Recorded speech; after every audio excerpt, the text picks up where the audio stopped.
할렐루야! 할렐루야! 2021년의 추수감사 주일입니다. 강대상을 보시면 여러 과일과 채소가 장식이 되어 있고요. 또 이렇게 아름다운 꽃이 장식이 되어 있습니다. 뿐만 아니라 정말 오래간만에 우리 찬양대가 찬양대 가운을 입고 찬양을 했습니다. 보기 좋으셨나요? 좋으셨나요? 모든 것이 풍요롭습니다. 모든 것이 풍요로운 가을을 맞이하게 되었음에 우리 모두 감사합시다. 비록 코로나로 2년이라는 시간이 흘렀고 지금도 평안하지 않고 또 많은 국민들이 힘들어하고 있습니다. 또 여러 교회들이 어렵고 힘들었던 2년이라는 시간을 보냈지만 그래도 올해도 어김없이 추수감사주일이 찾아왔음에 우리 모두 감사합시다. 아멘. 생각해보면요, 작년도 그렇고 올해도 시간이 너무나도 빠르게 흐른 것 같습니다. 아마도 기억할 만한 특별한 일이 별로 없었기 때문은 아닌가라는 생각도 들게 됩니다. 여러분들은 어떠셨습니까? 시간이 빨리 흘렀나요? 아니면 시간이 너무나도 늦게 흘렀나요? 참으로 시간이 빨리 흘렀죠. 지난 2년 동안의 코로나 시대를 겪으며 여러분들 어떤 마음으로 살아가셨습니까? 그저 시간이 덧없이만 흘러갔다라고 생각되십니까? 인생은 짧다라는 그런 동영상이 하나 있습니다. 여러분들에게 영상 하나를 보내드리도록 하겠습니다. 영상이 참 짧습니다. 잘 보시기 바랍니다.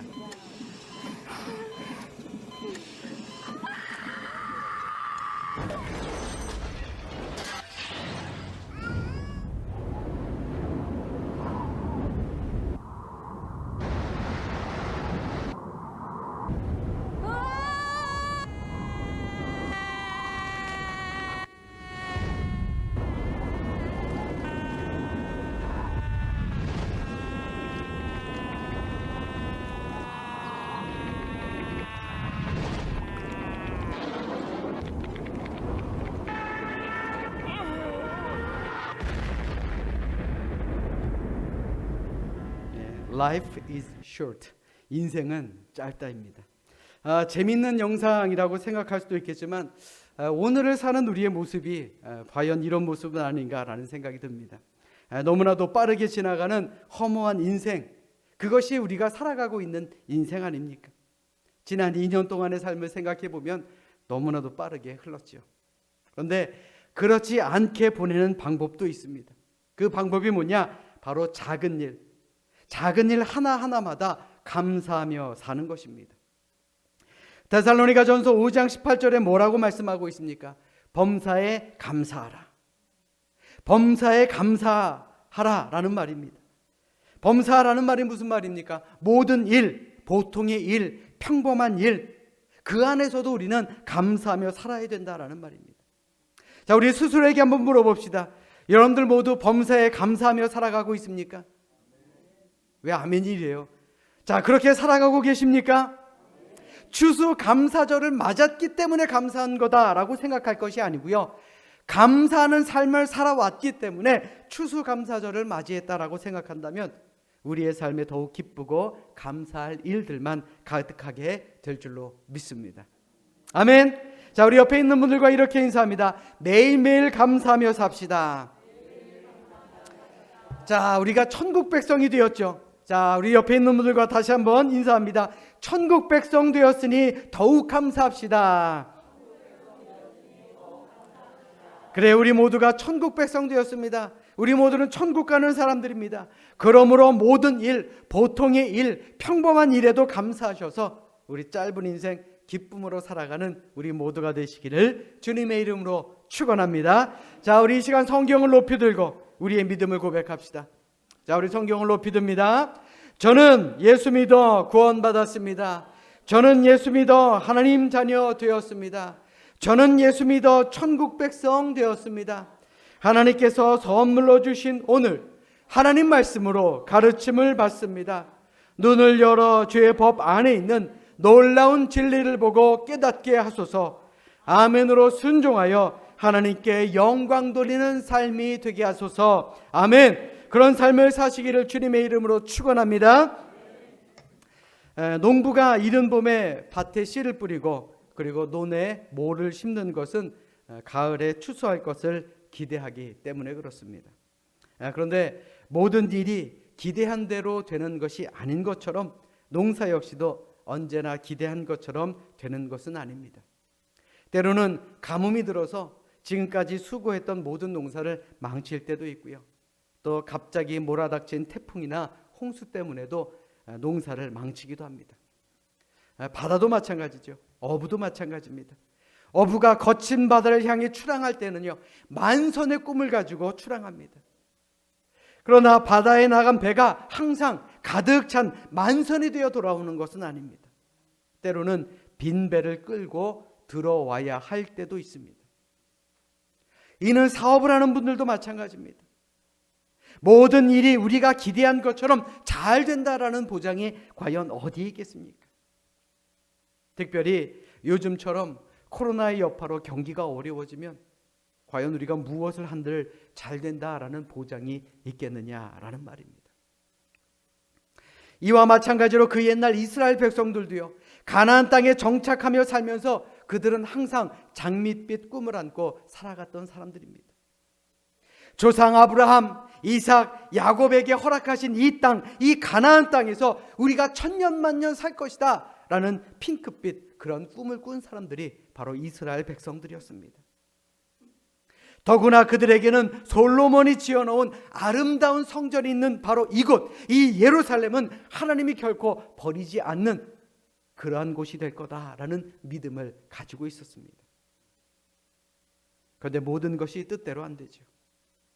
그들은 불행하게도 그러한 기대와 꿈 모든 것이 산산조각 나고 말았습니다.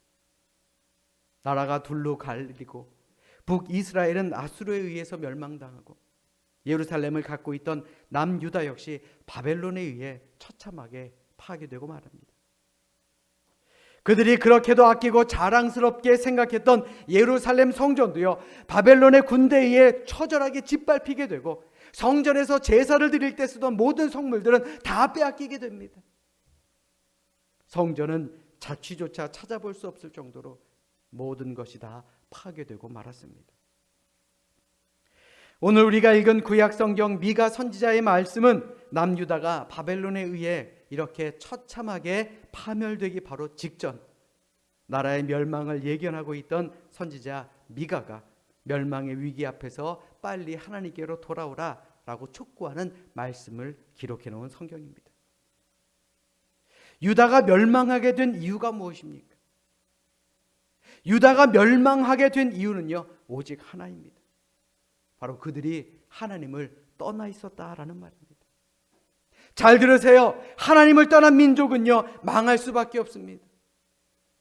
이 나라가 이토록 많은 위기 가운데서도 이겨낼 수 있는 것은요, 하나님을 믿는 사람들이 있기 때문에 그렇습니다. 바로 우리가 있기 때문이다라는 것입니다. 아멘. 여러분들의 기도가 있기 때문에 이 나라가 아직까지도 버티고 있는 것입니다. 그러나 하나님을 버린 민족은 하나님으로부터 버림을 당하게 됩니다. 유다가 하나님을 버리고 하나님을 떠나 있었기 때문에 유다는 멸망이라는 엄청난 고통을 겪어야만 했습니다. 그리고 그들은 늘 두려워하는 삶을 살아갈 수밖에 없었다라는 것이죠. 하나님을 떠난 유다 백성들에게는 어떤 두려움이 있었습니까? 이는 오늘을 사는 우리 역시 가질 수 있는 이 두려움이 무엇인가에 대해서 잘 알려주는 그런 말씀입니다. 다시 말해서 오늘 우리가 읽은 이 미가의 말씀들은 지금도 우리 앞에 여러 삶의 두려움이 있다면 과연 그 두려움을 앞에 두고 우리에게 무엇이 필요한지를 알려주는 은혜의 말씀이기도 하다라는 말입니다. 무엇보다 하나님을 떠난 유다는 주변 환경 때문에 두려워 떨어야만 했습니다. 캄캄한 밤에 주위에 아무도 없는 그런 들판이나 깊은 숲 속에 여러분들 혼자 버려졌다라고 한번 상상해 보십시오. 작은 소리 하나에도 깜짝 놀랄 것입니다. 두려워 떨게 될 것입니다. 혹은 풍랑이 있는 바다에 나 혼자 배 위에 있다라고 한번 상상해 보십시오. 작은 파도에도요, 우리는 두려움을 느끼게 될 수밖에 없습니다. 유다 백성들이 바로 그런 심정이었습니다. 약소 국가였던 유다는 주변 강대국들 때문에 늘 두려워 떨어야만 했습니다. 강대국 바벨론은 막강한 군사력을 가지고 계속해서 유다를 압박해 옵니다. 바벨론뿐만 아니라 주변의 다른 나라들도 마찬가지입니다. 틈이 나면 군사를 이끌고 와서 유다를 괴롭힙니다. 그런데 정부 당국은 군사력이 부족하기 때문에 백성들을 보호해 줄 수도 없었습니다. 한마디로 총체적인 난국이었다라는 말이죠. 그렇게 나라가 어렵고 위태롭다면 과연 어떻게 해야 됩니까? 하나님께 더욱 붙들고 기도하며 의지해야 될 텐데 유다는 하나님을 의지하지 않았습니다. 나라의 지도자들은 오히려 군사력을 증강하는 것으로 이 어려움을 이겨내보자 라고 결단하게 됩니다. 그래서 국방력을 튼튼히 해야겠다라는 생각에 말을 사들이고요. 또 전쟁 때 쓸 병거, 즉 탱크도 준비하게 됩니다. 성도 높이 쌓고, 그래서 어느 강대국이 쳐들어와도 우리는 끄떡없어 만발의 준비를 하고 있었습니다. 그런데 그때 하나님께서 유다 백성들에게 뭐라고 말씀하셨습니까? 오늘 본문 이전의 말씀 5장 10절부터 11절을 보십시오. 여호와께서 이르시되 그날에 이르러는 내가 네 군마를 네 가운데서 멸절하며 내 병거를 부수며 내 땅의 성읍들을 멸하며 내 모든 견고한 성을 무너뜨릴 것이며. 이 말이 무슨 말입니까? 유다 백성들이 아무리 군사력을 튼튼히 하고 전쟁에 대비해서 만발의 준비를 했다라고 해도, 그래서 강대국들이 유다를 넘어뜨리지 못하게 할 만큼 강한 군대를 가지고 강한 군사력을 갖추고 있다 할지라도 너희가 하나님을 의지하지 않는 한 오히려 하나님께서 너희를 무너뜨리시겠다 하시는 말씀입니다. 한번 생각해 보십시오. 내 나라의 백성들이 약탈을 당합니다. 주변 강대국들의 침략이 언제 다시 시작될지 몰라서 내가 내 나라를 지키기 위해 군사력을 강화시키는 것, 그것이 무슨 문제입니까? 그래, 잘하고 있어. 그래, 나도 너를 도와서 이스라엘을 지켜주겠다라고 하나님께서는 말씀하시기는커녕 유다의 군사력을 무력화시키겠다, 그냥 허물어 버리시겠다라고 하시니 과연 왜 하나님은 그런 말씀을 하신 것입니까? 한마디로 하나님께서 군사력을 증강시키는 것은 하나님을 저버린 불신앙이었기 때문에 그렇습니다. 잘 들으십시오. 이스라엘 백성들이 하나님께 선택된 민족으로 부르심을 받은 이후에 하나님께서는 단 한 번도 너희의 힘으로 너희 나라를 지켜야 된다라고 말씀하신 적이 없습니다. 하나님을 의지해라, 하나님을 붙들어라, 위기냐 그때가 하나님을 붙들 때다, 그렇게 말씀하신 분이 바로 우리 하나님이었다라는 것입니다. 이스라엘을 지켜주시는 분이 누굽니까? 군사력이 아닙니다. 경제력이 아니었습니다. 바로 하나님이었습니다. 아무리 군사적으로 정치적으로 약하고 혼란할 때라 할지라도 그들은 하나님의 도우심의 손길이 함께 있기 때문에 언제나 승리하는 삶을 살아갈 수 있었던 것 아니겠습니까? 기적에 가까운 전쟁도 승리하지 않았느냐라는 것입니다. 그런데 왜 그들이 지금 두려워합니까? 유다에게는 이런 믿음이 없었기 때문에 그렇습니다. 그들은 하나님을 의지하지 않았습니다. 하나님은 저 멀리 버려둔 채 내 힘으로, 자신들의 힘으로 이 나라를 지켜보겠다 군사력을 키우고 있었던 것입니다.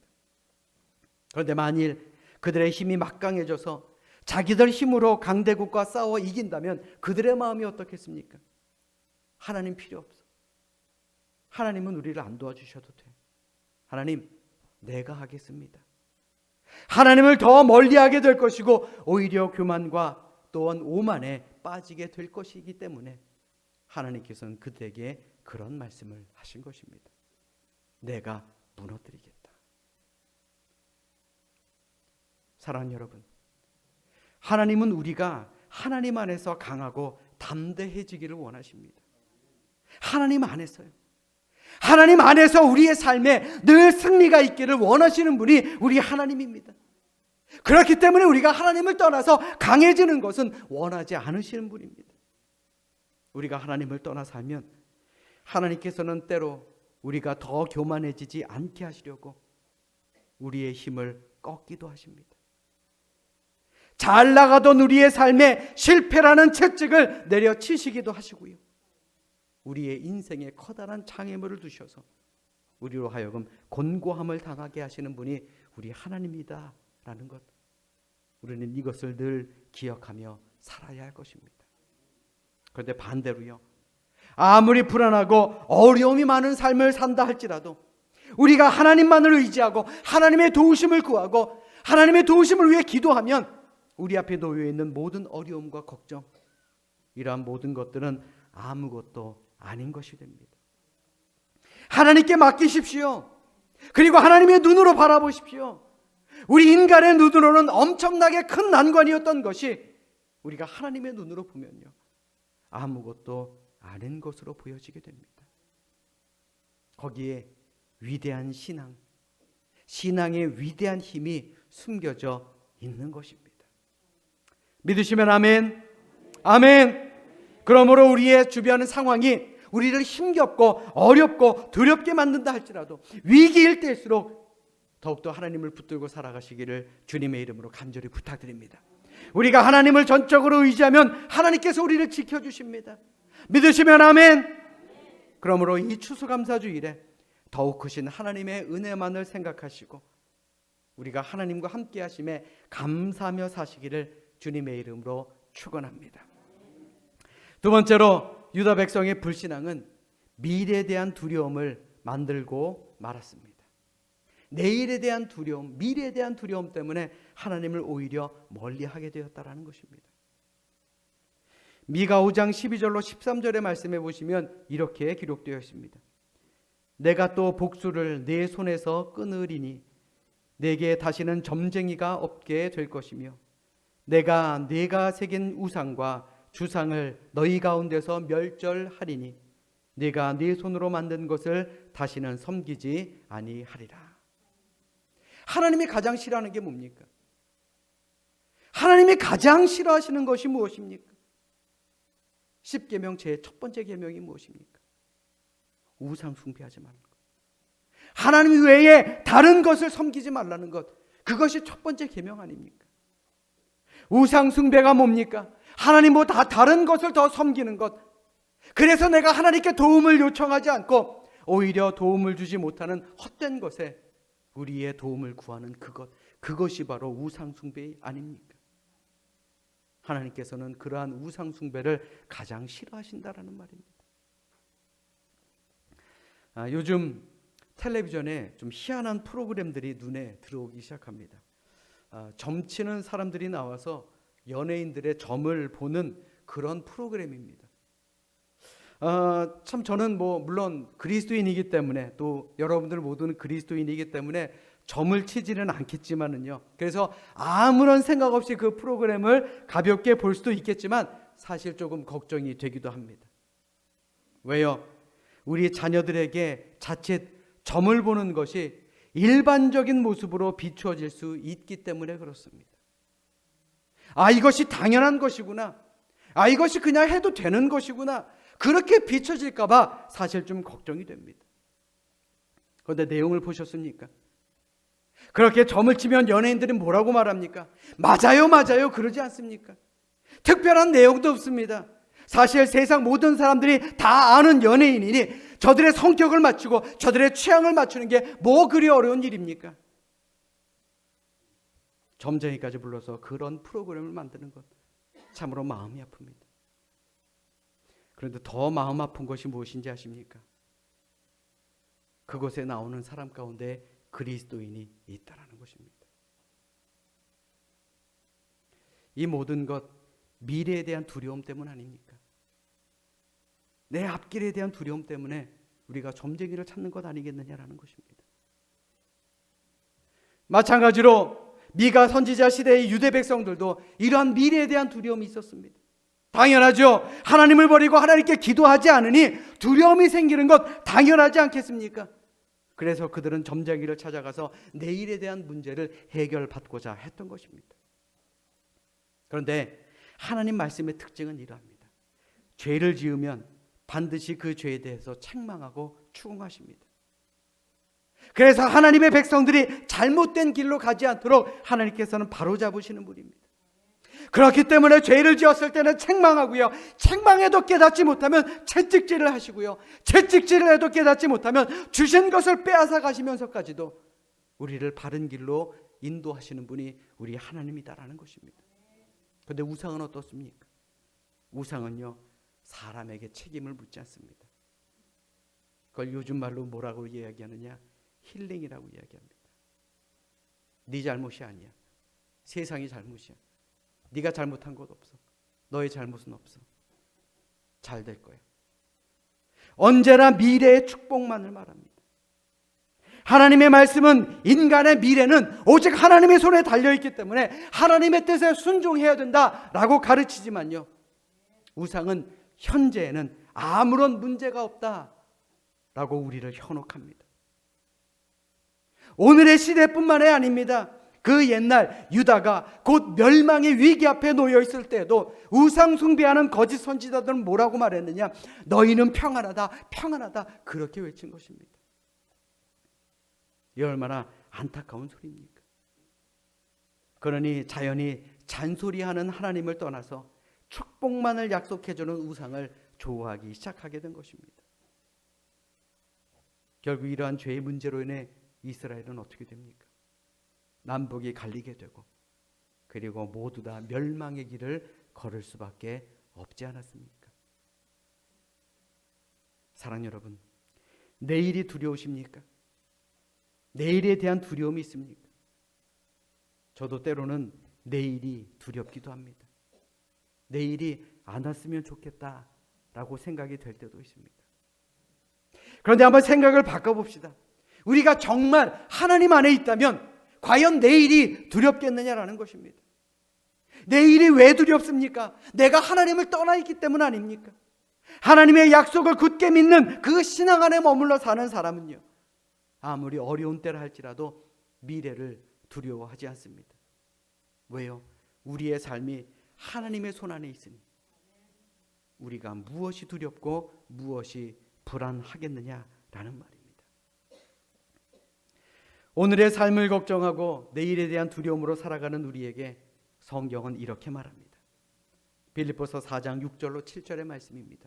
자막으로 준비했으니 우리 같이 함께 합독하겠습니다. 함께 읽습니다. 시작. 아무것도 염려하지 말고 다만 모든 일에 기도와 간구로 너희 구할 것을 감사함으로 하나님께 아뢰라. 그리하면 모든 지각에 뛰어난 하나님의 평강이 그리스도 예수 안에서 너희 마음과 생각을 지키시리라. 아멘. 모든 것을 알고 계시는 하나님, 모든 지각에 뛰어난 하나님의 평강이 우리를 지켜주신다 그랬어요. 그러므로 우리에게 주어진 삶에 믿음으로 최선을 다하시길 바랍니다. 우리가 믿음으로 최선을 다해 살면 그 다음은요, 하나님께서 알아서 책임져 주실 것입니다. 때로는 믿음대로 살다가 손해볼 때도 있습니다. 그러나 걱정하지 마십시오. 그 손에 누가 채워주십니까? 하나님이 채워주십니다. 하나님 믿다가 억울한 일 당할 때도 있습니다. 그러나 주님을 생각하며 믿음으로 참고 있냐면 하나님께서는 우리를 위로해 주시고 은혜로 채워주시는 분임을 믿으시기를 이 시간 주님의 이름으로 간절히 축원합니다. 아멘. 오늘 본문의 말씀을 통해 미가 선지자는 하나님과 다른 신들의 차이점이 무엇인지를 우리에게 밝혀주고 있습니다. 그 차이점이 뭐냐? 한마디로 완전히 용서하시는 하나님이라는 말입니다. 우리 따라서 합니다. 완전히 용서하시는 하나님. 자, 하나님은 어떤 분입니까? 완전히 용서하시는 하나님이다라는 말이에요. 그리스 신화나 로마 신화를 보면요, 그들의 그 안에서 나타나는 신들의 모습은 전쟁, 보복, 복수, 증오, 이러한 모습을 가지고 있습니다. 그러나 성경이 말해주는 하나님의 모습, 즉 하나님의 속성은 뭐냐? 바로 사랑과 용서입니다. 오늘 본문 18절의 말씀을 우리 같이 읽도록 하겠습니다. 오늘 본문 18절 말씀입니다. 시작. 주와 같은 신이 어디 있으리이까? 주께서는 죄악과 그 기업의 남은 자의 허물을 사유하시며 인애를 기뻐하심으로 진노를 오래 품지 아니하시나이다. 아멘. 사유하신다라는 말이 있습니다. 남은 자의 허물을 사유하신다. 이 사유하신다라는 말은 히브리어 원어로 이 노새 혹은 당나귀 이런 짐승들을 의미합니다. 그러니까 다시 말해 이 뜻은요, 하나님께서 우리의 짐을 대신 지셨다라는 것입니다. 우리의 무거운 짐을 다른 데로 옮기셨다라는 것입니다. 하나님이 그런 분이다라는 것입니다. 우리의 삶에 짐이 있습니다. 삶에 어려움이 있습니다. 하나님은 어떤 분이냐? 그 짐을 옮기시는 분이다라는 것입니다. 애국자는 국가를 위해 죽습니다. 그리고 여러 주의자들은 그 사상을 위해 목숨을 내놓습니다. 그러나 그들이 할 수 없는 것이 있습니다. 바로 나의 죄를 옮겨주지는 못합니다. 그러나 예수님은 어떤 분입니까? 우리의 죄를 대신 지시고 내가 가져야 할 죄의 짐을 대신 져주신 분입니다. 직접 십자가에 달려 죽으심으로 우리의 모든 죄를 용서, 즉 사유하여 주신 분입니다. 그렇게 우리가 감사해야 하지 않겠습니까? 더욱이 하나님은 남은 자의 허물을 넘기시는 분이라 그랬습니다. 과연 남은 자라는 말은 무엇을 의미할까요? 우리가 성경을 자세히 보다 보면 남은 자라는 말이 여러 번 나옵니다. 이 남은 자라는 말은 이방신을 섬기거나 우상에게 절하지 않고 아무리 힘겹고 어려워도 하나님만을 섬기도록 남겨진 사람을 말합니다. 이스라엘의 많은 사람들이 우상을 섬기고 하나님을 떠났어도 그 중에서도 남은 자, 남은 사람, 그래서 믿음을 지키는 사람, 하나님을 사랑하는 사람, 그 사람을 남은 자라고 말합니다. 그런데 18절이 뭐라고 말합니까? 남은 자의 허물도 넘기신다 그랬습니다. 이 말은 남은 자도 허물이 있다라는 말입니다. 우리 모두는 남은 자 아닙니까? 우리 모두는 예수 믿고 구원받은 그런 남은 자들 아닙니까? 그럼에도 불구하고 우리에게도 허물이 있다라는 것입니다. 비록 우리가 구원받은 사람들이지만 우리 안에는 욕심이 남아있고 유혹에 흔들리고 내 안에 있는 못난 자아가 살아 꿈틀거리고 있습니다. 시기, 질투, 분냄, 이러한 육의 열매가 우리 안에 매달려 있다라는 말입니다. 그런데 하나님은 그러한 우리도 용서해 주신 분입니다. 우리의 죄와 허물을 넘기시는 분이다 라는 말입니다. 게다가 진노조차 오래 품지 않으신다 그랬어요. 19절에 보시면 우리의 죄를 깊은 바다에 던지시는 분이다 라고 말씀하고 있습니다. 세상이 어쩜 이렇게 하나님의 사랑은 크고 완전합니까? 더욱이 용서도 완전합니다. 그러니 하나님의 사랑과 그 용서를 어찌다 말로 다할 수 있겠느냐라는 말입니다. 제가 참 좋아하는 찬송가가 있습니다. 찬송가 304장입니다. 우리 1절의 가사는 이러합니다. 그 크신 하나님의 사랑 말로 다 형용 못하네. 저 높고 높은 별을 넘어 이 낮고 낮은 땅 위에 죄범한 영혼 구하려 그 아들 보내사 화목제물 삼으시고 죄 용서하셨네. 우리 3절은 더 은혜가 됩니다. 우리 함께 3절을 찬송해 볼까요?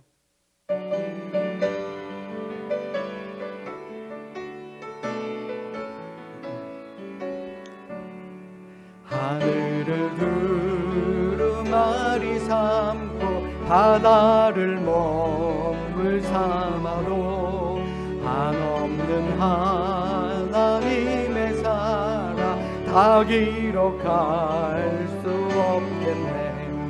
하나님의 크신 사랑 그 어찌 닿을까.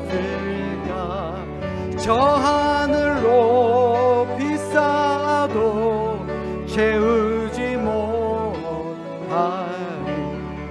하나님 크신 사랑을 증량다 못하네. 영원히 변치 않는 사랑 성도여 차. 우리 가슴에 손을 얹고 하나님 크신 사랑, 하나님 크신 주신 사랑은 증량다 못하네. 영원히 변치 않는 사랑 성도여 찬양하세. 아멘. 사랑하는 여러분, 하나님의 용서는 완전하십니다. 하나님의 사랑은 완전한 사랑이요, 하나님의 용서는 완전한 용서입니다. 이제 우리가 생각할 것이 무엇입니까? 이제 우리가 중요하게 여겨야 될 것이 무엇입니까? 우리의 결단입니다. 우리의 삶입니다. 우리가 하나님 안에서 두려워하지 않고 살아가는 것, 늘 감사하며 사는 그런 삶의 결단, 바로 그것이 이제 우리가 해야 될 몫이다라는 것입니다. 그 사랑을 믿고 용서하심에 감사하십시다. 사랑을 의심하면 관계에 틈이 생깁니다. 그러나 감사가 있으면요, 그 틈을 막을 수 있습니다. 삶에 감사가 없으면 삶이 황폐해집니다. 우리의 모든 삶에 기쁨과 감사와 사랑이 넘치는 우리 모두의 삶이 되시기를 주님의 이름으로 간절히 부탁드립니다. 그리고 전합시다. 땅끝까지 전합시다. 하나님의 사랑과 은혜를 전해야 우리 안에 있는 감사가 더욱 풍성해집니다. 그러므로 이 시간 진정으로 바라기는, 올해 추수감사주의를 맞아 우리 삼성교회 모든 성도들 하나님의 은혜에 감사하며 우리 모두가 남은 자들로서 이웃에 하나님의 사랑을 전하며 사는 우리 모두가 될 수 있기를 주님의 이름으로 축원합니다. 축원합니다. 기도하겠습니다.